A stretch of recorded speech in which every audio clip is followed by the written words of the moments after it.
Well, good afternoon. I have my cheat sheet here. I tell my players they're not allowed to have one, but since it's just you and I, no one will know.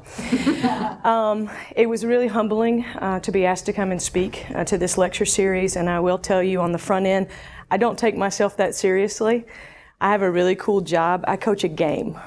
And essentially what my job is to provide an opportunity for 15 young women every year to live out a dream.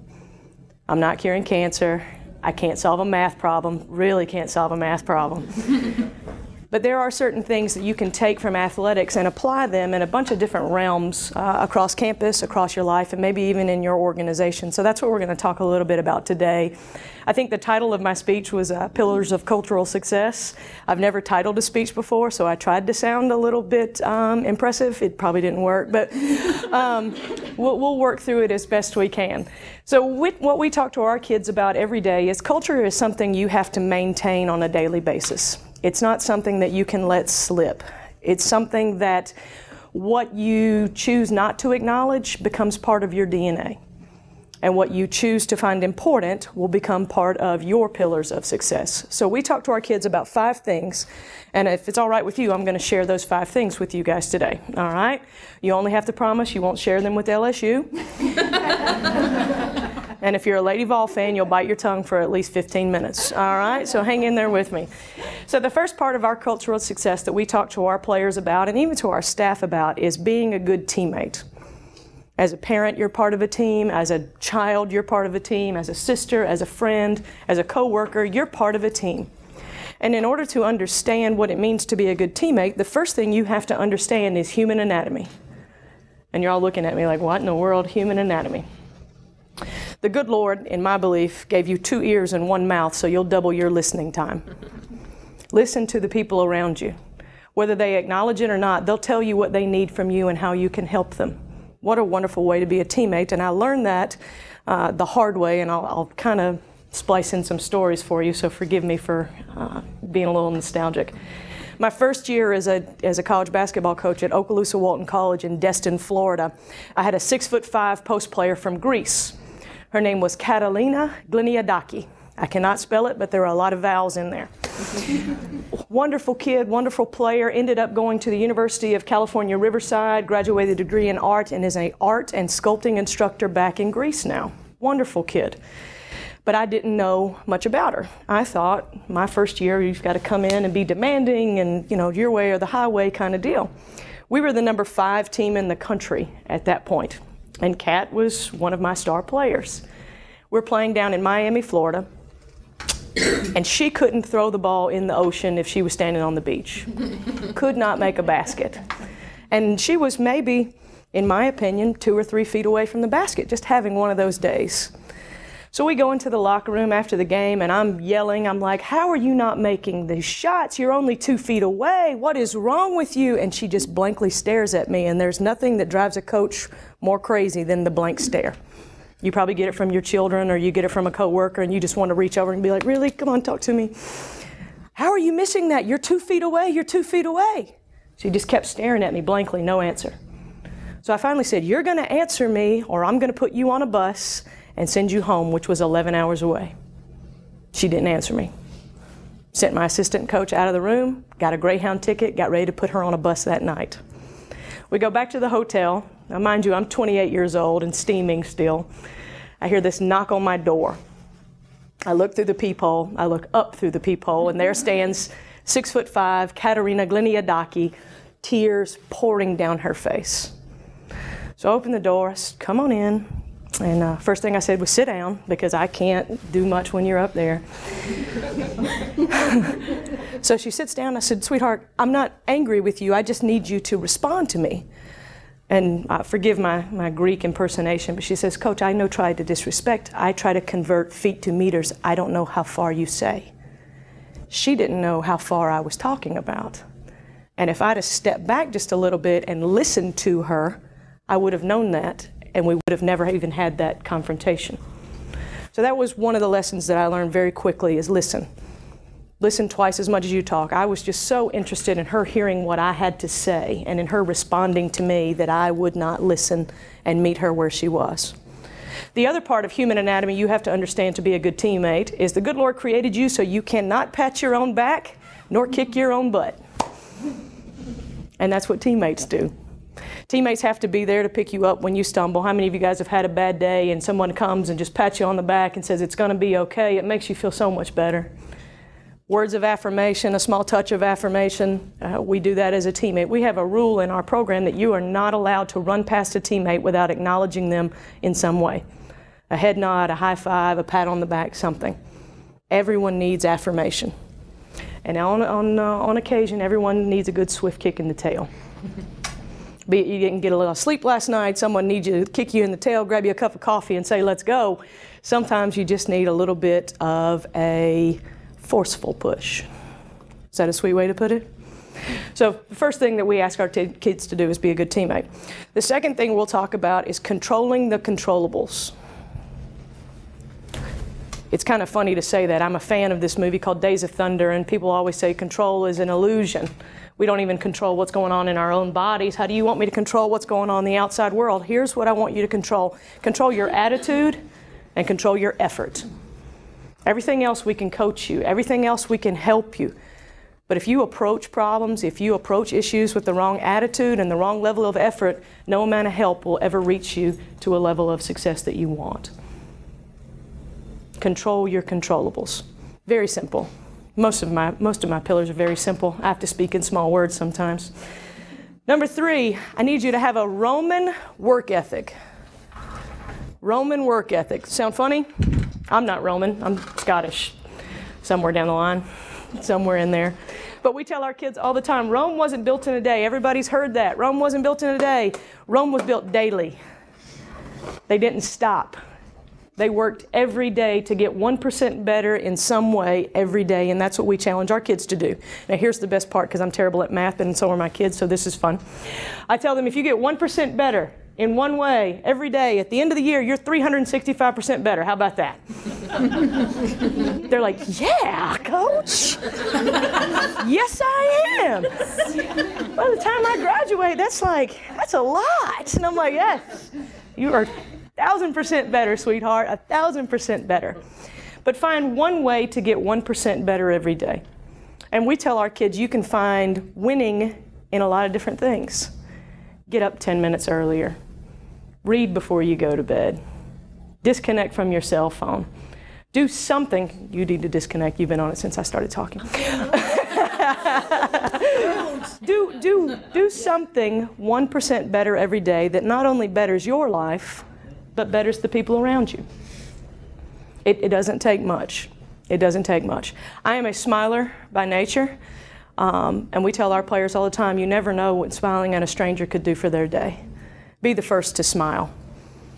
The other part of that, part of the Roman work ethic, is we tell our kids all the time, you have to be kind.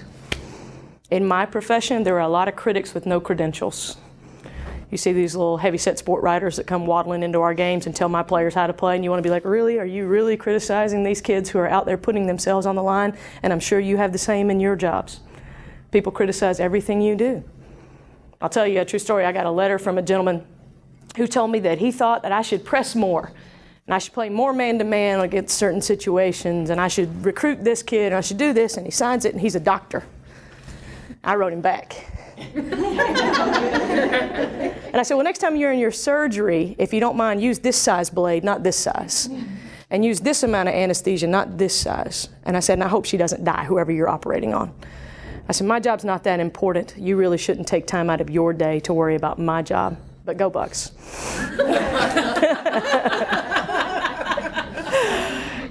My job is one of those jobs that everyone thinks they can do. And the easy part of my job is what everyone thinks they can do. The hard part of my job is dealing with 15, 18 to 22-year-old girls every day who come from a unique set of circumstances, a unique socioeconomic background, a unique family dynamic, who have unique needs, different wants, different dreams, and to bring them all together as one unit. And people criticize that. Isn't that amazing? How many of you guys attended Blue Nanza? Did you happen to come? Well, what we did at Blue Nanza is really a showcase of our program, and I chose not to practice. We'd already practiced that day, and I only have 8 healthy players. So we hired a choreographer and jumped into a dance. And the fans went crazy. They loved it. And the next morning, I get an email that says, "That's no way for the number 2 team in the league to behave." And he signed it, and I wrote him back. I don't mind writing him back. If you're going to take the time to write me, I'm going to write you back. And I tried to be kind, but he just kept on with the email chain, and I finally wrote, "Milligan could always use a fan like you." Right down the road. So in my attempt to make my life, our players' lives, the people around me, their lives 1% better, you're always going to have critics. Have a sense of humor about it, and understand they have no idea what goes into your job. They have no idea how invested you are. They have no idea the hard work that goes on behind the scenes. And at the end of the day, they can comment, they can criticize, they can say all they want. You're the one that knows the truth. And that's all you need to know. Know the truth. Number 4, and this one's hard for me, and I will own this, ask for help.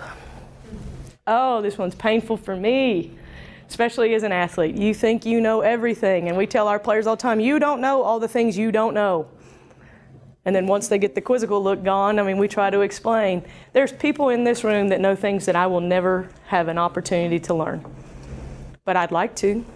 There's somebody in this room that has some knowledge that can help me help someone else. Don't be afraid to ask. And when someone asks, don't be so hard-headed that you won't give it to them. Nothing hurts other women than women who will not reach out and help one another. Preach. You like that? I do. Yeah. I think it's the competitive nature in me that I always thought if I have to hoard these ideas and keep them to myself, but the more that I share, the more that I get out and branch out, the more I grow.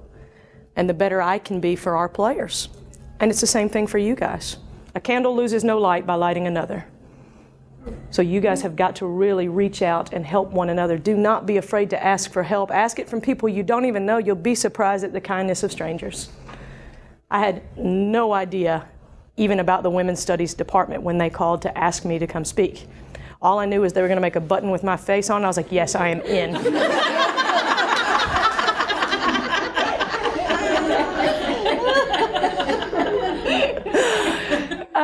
So don't be afraid to ask for help. The last thing I will talk to you about, and I'm sure many of you, it crosses your mind, but sometimes we don't even verbalize it and realize that we're thinking about it, is what do you want your legacy to be when you leave your organization, or you move to a different level, or when you're gone for good? What do you want your legacy to be? What do you want to remain of you? Our bodies can't remain on this earth, but our spirit can. The things that we teach people can. The lesson we've instilled in the people that we love, the things we've shared, they can remain. What do you want your legacy to be? Every fall, when our student athletes report to campus, they have to write a legacy paper for me. Freshman year, sophomore year, junior, senior year. And we keep it in a sealed envelope in my desk, and on the day they graduate, we hand them their legacy papers. And they get an opportunity to see their growth. And I think it's an important exercise. The other thing that we talk to them about is being in constant contact with your family about what your family's legacy is and what's important to your family about what you're doing here at ETSU. I'll kind of digress a little bit, but part of the reasons I took the job at ETSU is because my grandmother, who's 85 years old, wanted to do Christmas in the mountains. That's the truth. I'm from Franklin, Tennessee. I was coaching at Belmont University, which is in Nashville, Tennessee. I came up here after interviewing just really informally at the Hotel Indigo in Nashville on a Tuesday. I get a phone call on a Wednesday that says, on Thursday, says, hey, can you be up here tomorrow? I wasn't even planning on interviewing. I thought I was just giving them somebody to talk to. Matt McGahee's mom's here. He was on my interview process. And Dr. Sander, our athletic director, they called, said, can you get here? I said, okay. So Thursday, I called my mom. I said, hey, we need to take off work and go to Johnson City. It'll be fun. You know, played Wagon Wheel on repeat. It was great. So we got to Johnson City at midnight on Thursday night. Dr. Sander picked me up from the Hampton Inn at 8 a.m. the next day, and I interviewed for 9 hours. Longest interview I ever had. And the funny part is they snuck me around campus. They didn't want anybody to see me. They didn't want anybody to know I was interviewing. Snuck me around campus. They offered me the job after 9 hours and told me they needed an answer the next day by noon. Not a lot of pressure at all. I hadn't even told the people at Belmont I was interviewing. So there was a lot going on. So we call home, call my dad, call all 3 of my brothers, call my grandparents. We have family forums on all of our important decisions. Everybody gets a say. I don't necessarily listen to my youngest brother, but everybody gets a say. So we go home, family forum, Saturday morning, first thing. Normally I'm eating cereal and watching cartoons, but we're actually talking about jobs. So we're sitting there talking, and what are the pros and cons? And my grandmother, who I'm her oldest grandbaby, and I'm her namesake, so she has 2 votes, in my opinion.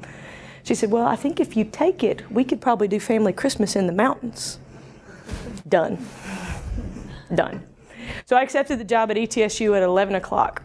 At 12 o'clock, I got offered the head coaching job at UTC. At 2 o'clock, my alma mater, the University of Alabama, called and asked me to come interview. It's really funny how the choices you make kind of lead our lives. But I felt like coming here, I'd be able to leave a better legacy for my family. I've already been to the University of Alabama. She read off all my accolades. That's cool. That's something I always have. Always had it. I have 0 desire to go to Chattanooga. They just rubbed me the wrong way. So I really think that I made the best decision for not only me, but for my family. At the end of this year, after she said, we had the 2nd largest turnaround in the NCAA last year. My first year here, we won 9 games, and we earned all 9 of those. When I first got here, I had a head full of black hair.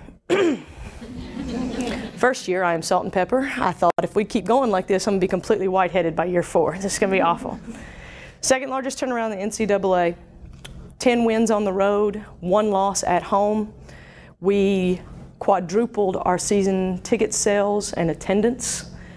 We 3.5 times our revenue in 1 year, and we graduated all 4 seniors with a team GPA of 3.35. Now, I'm telling you all this because part of my legacy as a coach and part of my legacy as a person is, as a head coach, I've taken over 4 programs. Okaloosa Walton, Montevallo University, Belmont, and here. And all 4 programs had this horribly unique distinction. They were terrible before I got there. Athletically, academically, socially, they had holes that needed to be repaired. Now, does that make me some sort of savior? Absolutely not, but it does make me a believer in doing the right things and following those pillars to reestablish something that can be great at every school if people choose to engage it. Women's athletics is a means to an end. The probability of our student athletes of being professional is less than 1%. Less than 1%. But they are going to stay here, and they are going to come try to get a job with maybe some of you. They're going to try to give back to this community, and my job and part of my legacy is to make sure that these people are capable of contributing to the community that supported them for 4 years. They're here on somebody else's money. They don't think about that very much. And if I think about it, a lot of times I'm here on somebody else's money too. Somebody had to sacrifice to pay for a coach's salary. Somebody's giving money, somebody's tuition, somebody's donation. Who's paying your salary? It's not your boss. It's your customers. It's your clients. You really need to be mindful of the chain that works all the way up to you. You're not the alpha or the omega, you're just right there in the middle. And you should be grateful to be in that middle. So my challenge with the last point is, what do you want your legacy to be?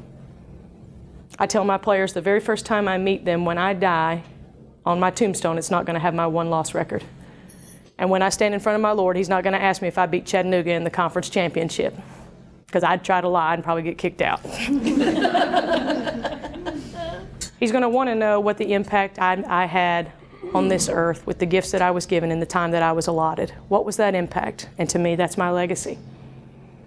So that would be my challenge to you. With those 5 pillars, can you be a good teammate in your workplace? Can you listen twice as much as you talk? It's kind of funny from somebody standing in front of you talking the entire time. So you're doing a good job listening. I will give you that right now. You're doing a great job. Can you pat somebody on the back that needs it? Can you kick them in the tail if they need it?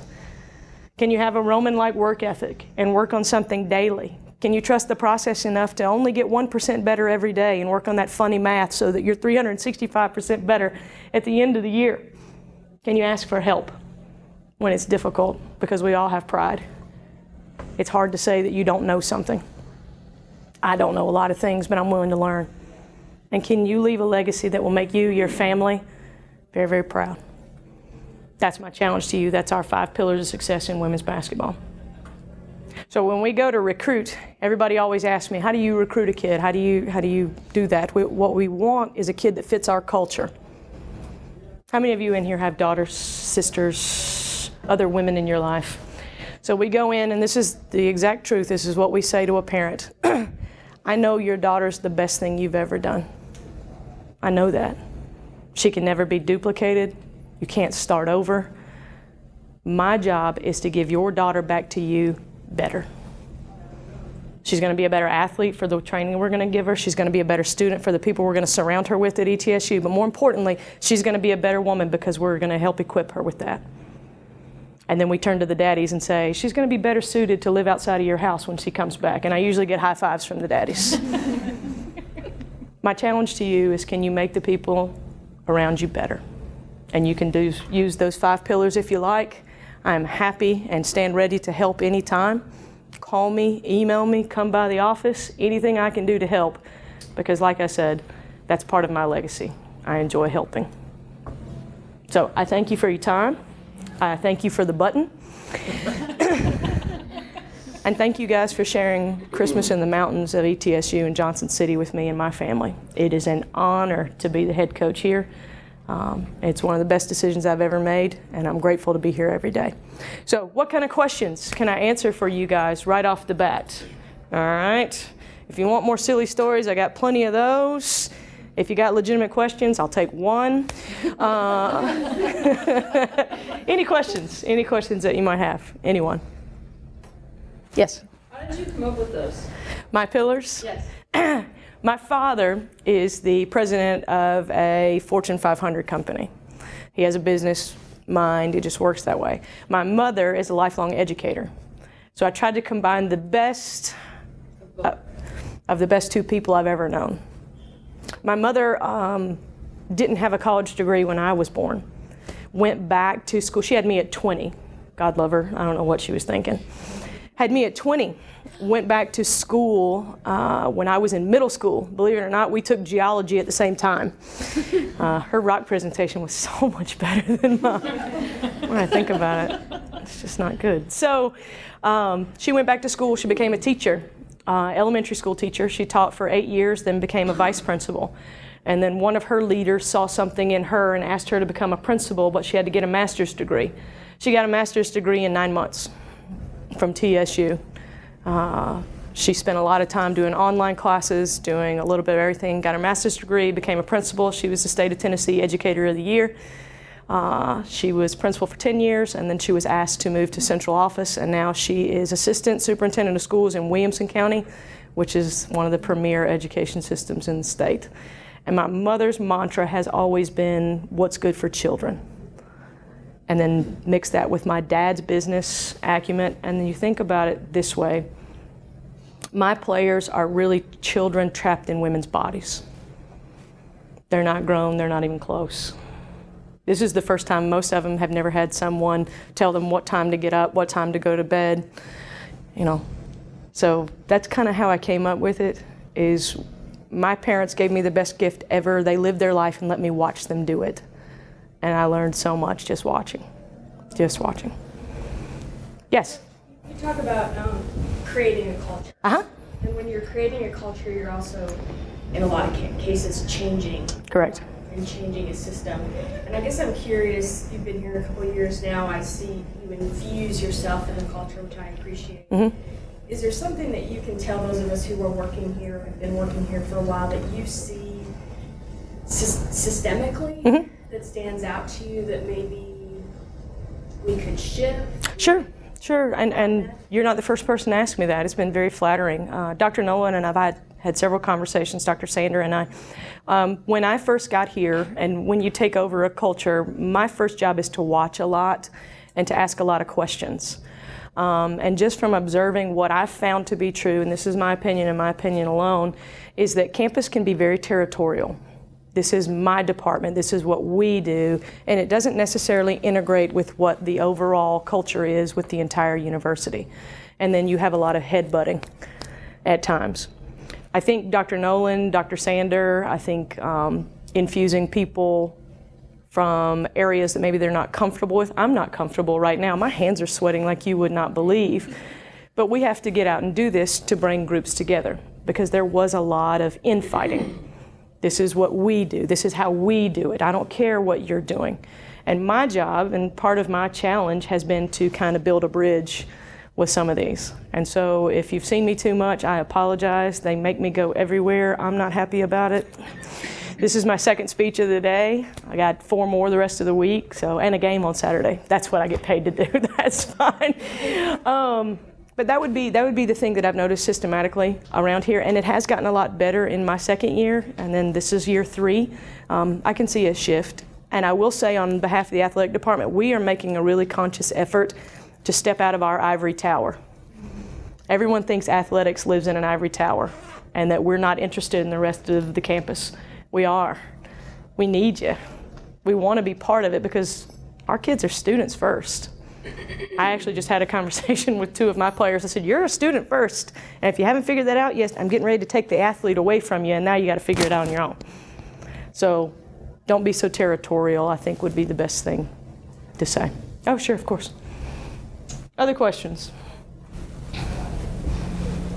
Fantastic. Well, I appreciate the time. I hope I haven't bored you too much, but I do hope that you found something in my incessant rambling that you can take with you, that will help you, that will put a smile on your face, and maybe in some way be of encouragement to you to have a better day, to have a better tomorrow, and have a better semester. So thank you guys for being here, and go Bucks.